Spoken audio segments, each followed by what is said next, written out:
समाधान। राम सका नाम का एक बूढ़ा व्यक्ति था। उसकी 2 बेटियां थी, लता और सीता।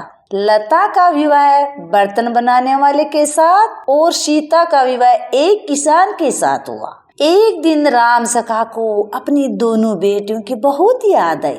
बेटियों से मिलने का निश्चय करके वह घर से चल पड़ा। वह पहले अपनी बड़ी बेटी लता के घर गया।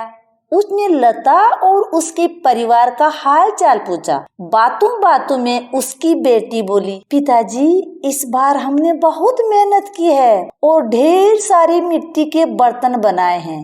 बस इस बार वर्षा न हो तो हमारी मेहनत सफल हो जाए। उसने राम सखा से आग्रह किया कि वह भी ईश्वर से वर्षा न होने की प्रार्थना करे। कुछ देर बातें करने के बाद वह अपनी छोटी बेटी सीता के घर की ओर चल दिए। वहां पहुंचकर राम सखा ने उसका भी हाल चाल पूछा। उसने कहा, पिताजी, इस बार हमने बहुत परिश्रम किया है। यदि वर्षा अच्छी हो जाएगी तो खूब फसल उगेगी। उसने पिताजी से विनती की कि वे ईश्वर से प्रार्थना करें कि इस बार खूब बारिश हो।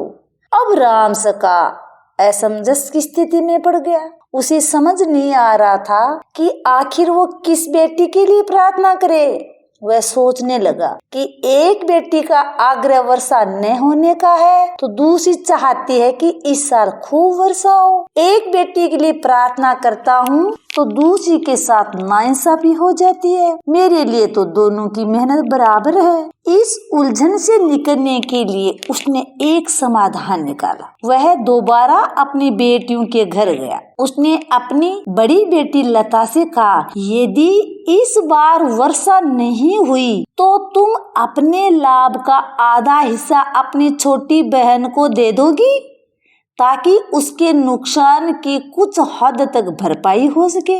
सीता ने अपने पिता की बात मानते हुए हाँ कर दी। फिर वह छोटी बेटी सीता के पास गया और उससे बोला, यदि इस बार वर्षा होती है तो तुम्हारी बहन की मेहनत पर पानी फिर जाएगा। इसलिए मैं चाहता हूँ कि तुम अपने लाभ का आधा हिस्सा अपनी बड़ी बहन को दो। उसने भी हाँ कर दी। इस प्रकार राम सखा ने बिना भेदभाव के मुश्किल का समाधान निकाल लिया, क्योंकि राम सखा बड़ी उलझन में था।